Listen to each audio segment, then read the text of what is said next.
वह जंगल की ओर चल पड़ा और रास्ते में उसको एक शेर मिला। शेर को देखकर वह बहुत घबरा गया और डर गया कि आज तो मेरा मरना ही निश्चित है।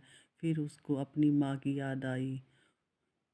तो माँ ने उसको तिल दिए थे कि बेटा कोई भी मुसीबत आए तो ये तिल डाल देना। और तुम तो फिर उसने सकट चौथ माता का नाम लिया कि मेरी माता जी मेरे नाम का व्रत करती है, तो अगर मेरी माँ सच्चे मन से मेरा व्रत करती है तो ये शेर गाय बन जाएगा और यहाँ से चला जाएगा, गाय बनकर चला जाएगा।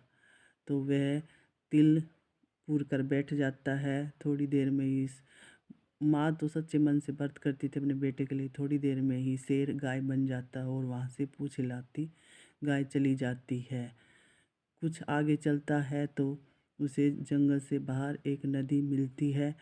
तो नदी उफान करती आ रही थी। उसने सोचा अगर मैं नदी पार पार करूँगा तो इसमें डूब कर मर जाऊँगा, और अगर नहीं की तो रात को मुझे जंगली जानवर खा जाएंगे, मेरा मरना तो निश्चित है।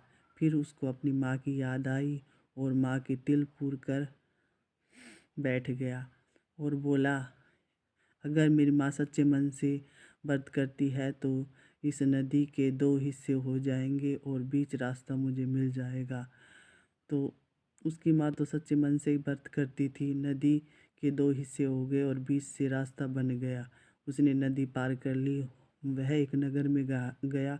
वहाँ पर एक बुढ़िया रोती हुई पूड़े बना रही थी। वह बोला मैया आप रो भी रही हो और पूड़े भी बना रही हो, इसका क्या मतलब है? वह बोली बेटा यहाँ पर एक राजा के 6 महीने में आवा होता है। वहाँ पर एक बच्चे